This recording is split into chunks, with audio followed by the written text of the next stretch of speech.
Good morning everyone, welcome to civil services study practice set number ये 279 है UPPSC PCS के लिए। और प्लेलिस्ट इसकी बना रखी है, वहाँ पर आप टेस्ट नंबर 1 से लेकर 279 तक पहुँच सकते हैं। डिस्क्रिप्शन बॉक्स में लिंक है उसका। तो चलिए स्टार्ट करते हैं आज के प्रश्न। क्वेश्चन नंबर 1 है, प्रैक्टिस करेंगे एनवायरनमेंट और इकोलॉजी के प्रश्नों पर। पर्यावरण पर विश्व स्तरीय सर्वोच्च निर्णय निकाय संयुक्त राष्ट्र पर्यावरण सभा जो है वो निम्नलिखित में से किसका शासी निकाय है? यूनेस्को का, IUCN का, विश्व विकास कार्यक्रम का, विश्व पर्यावरण कार्यक्रम का। बहुत सारे प्रश्न ऐसे होते हैं जिनके क्वेश्चन में ही उनका आंसर छुपा होता है, लगभग 80%। ठीक है, तो पर्यावरण पर विश्व स्तरीय सर्वोच्च निर्णय निकाय संयुक्त राष्ट्र पर्यावरण सभा UNEP का शासी निकाय है, यानी विश्व पर्यावरण कार्यक्रम का, UNEP का। तो संयुक्त राष्ट्र पर्यावरण सभा जो है संयुक्त राष्ट्र पर्यावरण कार्यक्रम का शासी निकाय है और यह पर्यावरण पर विश्व स्तरीय सर्वोच्च निर्णय निकाय है और यह वैश्विक पर्यावरण नीतियों के लिए प्राथमिकताएं निर्धारित करने और अंतर्राष्ट्रीय पर्यावरण कानून के निर्माण हेतु द्विवार्षिक बैठक करता है। क्वेश्चन नंबर 2 पर आ जाइए। निम्नलिखित कथनों पर विचार करेंगे। पहला कथन है कि कार्बन पृथक्करण पौधों, मिट्टी, भूगर्भिक संरचनाओं और समुद्र में कार्बन का दीर्घकालिक भंडारण है और समुद्र में लोहे की डंपिंग CO2 अवशोषण में मदद करता है। 2 कथन है यहाँ पर और ये दोनों के दोनों करेक्ट हैं। सी है इसका आंसर। देखिए, कार्बन पृथक्करण के तहत पौधों, मिट्टी, भूगर्भिक संरचनाओं और महासागर में कार्बन का दीर्घकालिक भंडारण होता है, तो करेक्ट हो गया पहला स्टेटमेंट। कार्बन पृथक्करण स्वाभाविक रूप से एंथ्रोपोजेनिक गतिविधियों और कार्बन के भंडारण को संदर्भित करता है।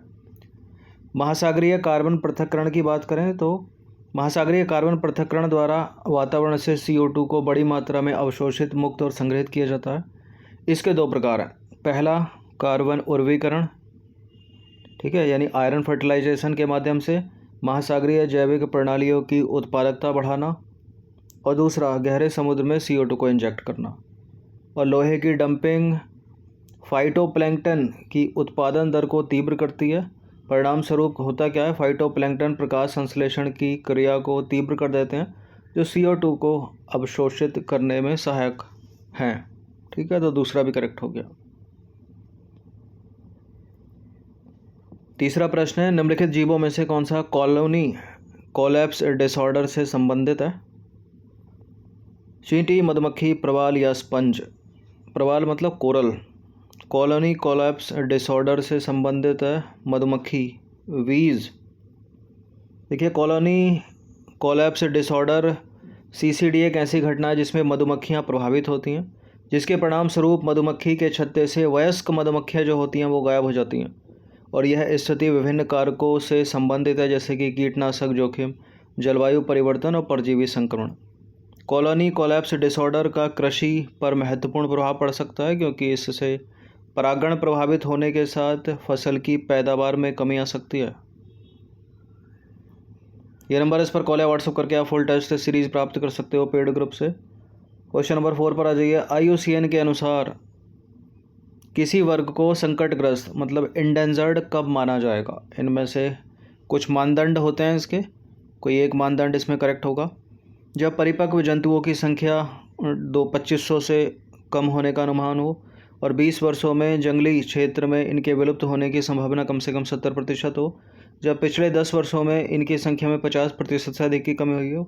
जब पिछले 10 वर्षों में इनकी संख्या में 70% से अधिक की कमी हुई हो। तो यहाँ एक दूसरे के अपोजिट हैं, दोनों के दोनों A और B स्टेटमेंट, यानी उत्तर इन्हीं में से सही होना चाहिए। ठीक है, या C और D में से भी हो सकता है। देखिए, IUCN के अनुसार किसी वर्ग को संकटग्रस्त मानना, उनकी जातियों को, पौधे या जंतु किसी की भी हो सकती है, वो इंडेंजर्ड मानना। तो जब उनकी परिपक्व जंतु होते हैं उनकी संख्या 250 से कम होने का अनुमान हो। तो यार 500 नहीं, ये गलत है। और 20 वर्षों में जंगली क्षेत्र में इनके विलुप्त होने की संभावना 70% से हो, कम से कम 70% हो, ये गलत है। जब पिछले 10 वर्षों में इनकी संख्या में 50% नहीं बल्कि 70% की कमी हुई है, पहला वाला करेक्ट हो जाएगा। ठीक है, जब पिछले 10 वर्षों में इनकी संख्या में 70% से अधिक की कमी हुई हो। तो संकटग्रस्त यानी इंडेंजर्ड किसी वर्ग को संकटग्रस्त तब माना जाता है जब उपलब्ध सबसे सटीक साक्ष्यों से निम्नलिखित में से कोई भी मानदंड पूरा होता हो। ठीक है, कोई एक भी पूरा होगा। यह है मानदंड, जैसे कि पिछले 10 वर्षों में इनकी संख्या में 70% से अधिक की कमी हुई हो। तो पहला वाला स्टेटमेंट ही करेक्ट था। जब परिपक्व जंतुओं की संख्या 250 से कम होने का अनुमान 2500 था, गलत था। और 20 वर्षों में जंगली क्षेत्र में इनके विलुप्त होने की संभावना कम से कम 20% हो, तो वहाँ 70% था, वो भी गलत था। ठीक है, अगर यही गंभीर रूप से संकटग्रस्त में आ जाए तो 10 वर्षों में यहाँ 90% है। ठीक है, क्योंकि उसके बाद तो सीधे विलुप्ति हो जाएंगे। तो यहाँ मानदंड क्या होगा, 90% होगा। क्वेश्चन नंबर 5 पर आ जाइए। निम्नलिखित के संदर्भ में विचार कीजिए।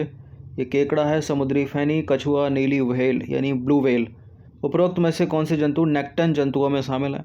अब ये नेक्टन जो है वो पर्यावरण पारिस्थितिकी का टर्म है। अब पढ़ा होगा तो ठीक है, वरना फिर मारो तुक्का। तो नेक्टन का मतलब है तैरने वाले।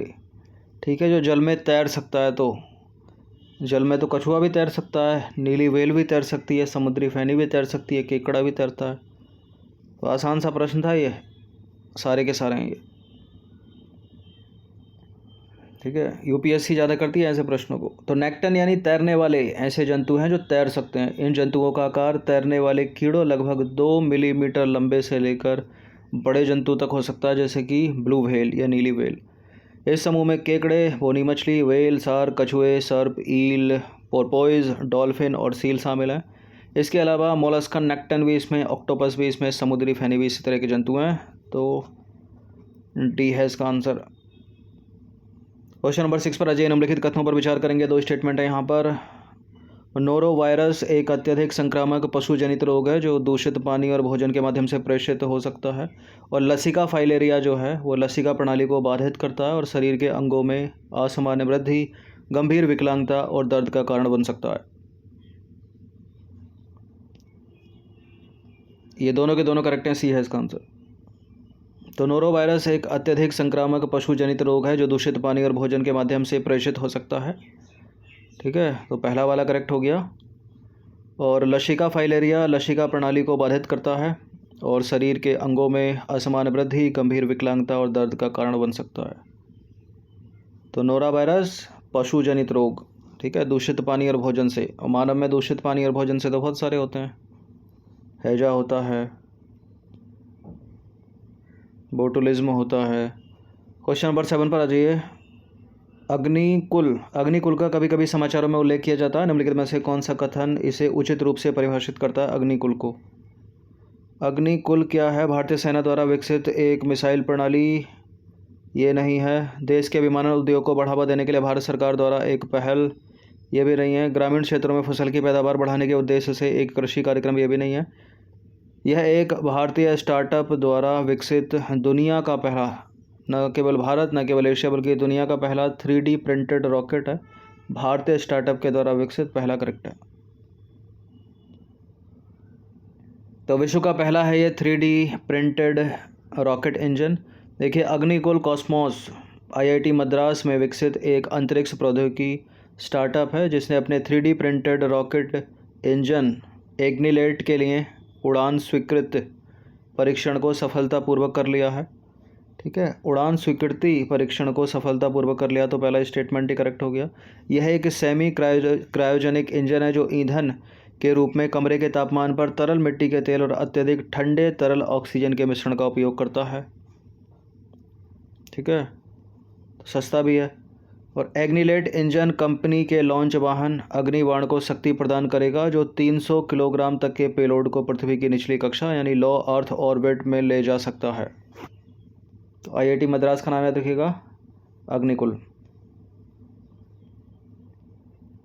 क्वेश्चन नंबर 8 पर अजय निम्नलिखित कथनों पर विचार करेंगे। 3 कथन है यहाँ पर, कौन सा इसमें सही होगा? लंबे समय तक अम्लीय वर्षा के बाद मृदा और जल में सूक्ष्मजीवी जीवाणु प्रधान से कवक प्रधान में परिवर्तित हो सकते हैं।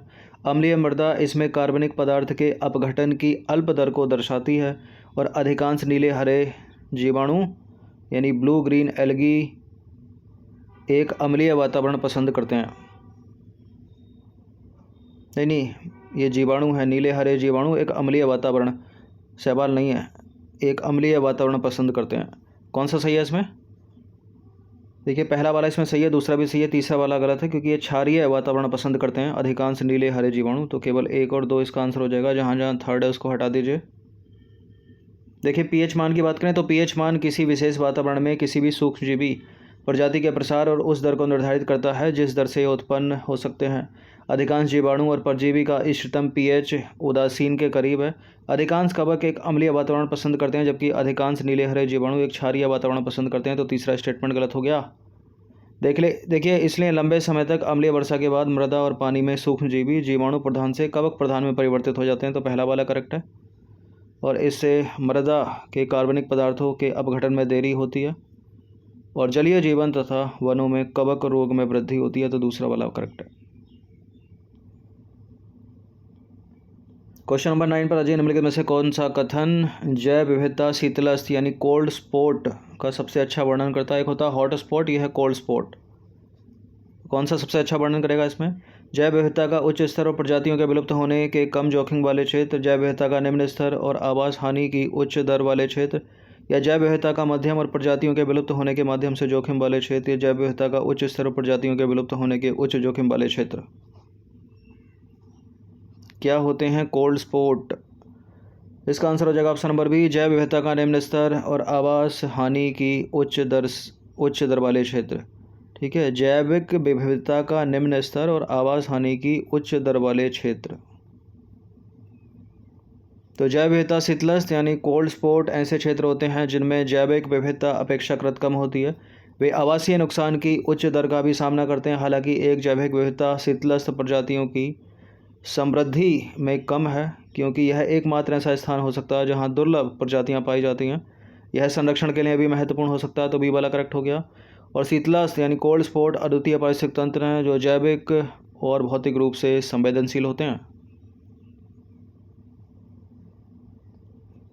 क्वेश्चन नंबर 10 पर आ जाइए। पादप और जंतु कोशिका यानी प्लांट सेल और एनिमल सेल के बीच सामान्य अंतर के संदर्भ में निम्नलिखित कथनों में से कौन सा जो है सही होगा? 3 यहाँ अंतर दिए हैं, कोई सही होगा या गलत होगा तो उसी के हिसाब से आंसर दिया जाएगा। ये plant cell animal cell school में भी पढ़ा होगा आपने, और जूलॉजी बॉटनी रही होगी तो अच्छे से पढ़ा होगा।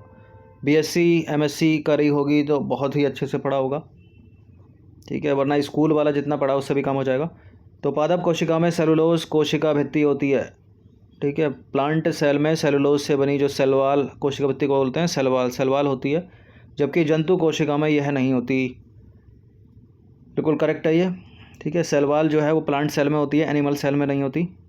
और पादप कोशिका में जंतु कोशिकाओं के विपरीत प्लाज्मा झिल्ली नहीं होती यानी प्लाज्मा मेम्ब्रेन। देखिए प्लाज्मा मेम्ब्रेन जो होती है वो एनिमल सेल में भी होती है, प्लांट सेल में भी होती है, इसलिए गलत है दूसरा वाला स्टेटमेंट।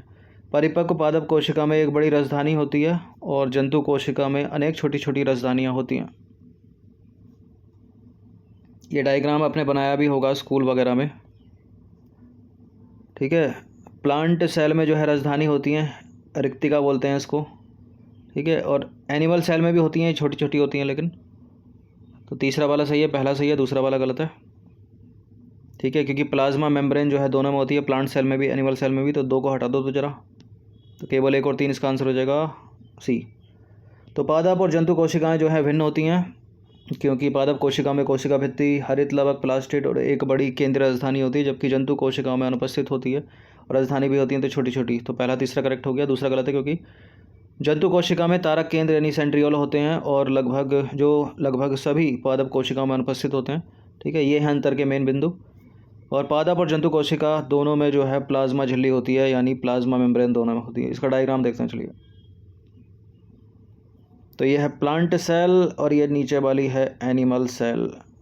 ठीक है, प्लांट सेल एनिमल सेल। देखिए जो रिक्तिका की बात हो रही थी ये बड़ी डायग्राम में भी बनाया होगा आपने, ये होती है रिक्तिका। ठीक है, वैकोल। और प्लाज्मा मेम्ब्रेन की बात करें तो प्लाज्मा मेम्ब्रेन देखिए दोनों में है, प्लाज्मा मेम्ब्रेन दोनों में, एनिमल सेल में भी है, प्लांट सेल में भी है। और ये सेल वॉल जो होती है ना, सेलुलोज की बनी कोशिका भित्ति जिसको बोलते हैं, तो ये सेल वॉल केवल इसी में होती है, प्लांट सेल में होती है, एनिमल सेल में नहीं होती। ठीक है, बाकी राइबोसोम जो है दोनों में होते हैं, एंडोप्लाज्मिक रेटिकुलम दोनों में है। ठीक है, अंत्यप्रदवयी जालिका बोलते हैं इसको। न्यूक्लियस केंद्रक की बात करें तो दोनों में है ये। ठीक है, गोल्जिकाएँ जो हैं वो दोनों में होती हैं। क्लोरोप्लास्ट केवल प्लांट सेल में ही होगा, एनिमल में नहीं होगा। लाइसोसोम एनिमल सेल में भी होता है, प्लांट सेल में भी होता है, भले ही इसमें डायग्राम में नहीं दिखाया गया। चलिए, तो अंतर के मेन बिंदु यही हैं, या तो रिक्तिका से बनाएगा, ठीक है, मेन बनाता है इससे सेल वॉल से। राइबोसोम आ जाए तो दोनों में है, गोल्जी बॉडी आ जाए तो दोनों में, न्यूक्लियस पूछ ले तो दोनों में, एंडोप्लाज्मिक रेटिकुलम या अंतर्प्रद्रवी जालिका पूछ ले तो दोनों में, ठीक है, साइटोप्लाज्म दोनों में है, जबकि क्लोरोप्लास्ट केवल पादप कोशिका में। लाइसोसोम अगर पूछ ले तो दोनों में, आत्महत्या के थैले बोलते हैं इनको। तो 10 प्रश्न थे ये, इनकी प्रैक्टिस आप 1 से 2 बार कर लीजिएगा। धन्यवाद।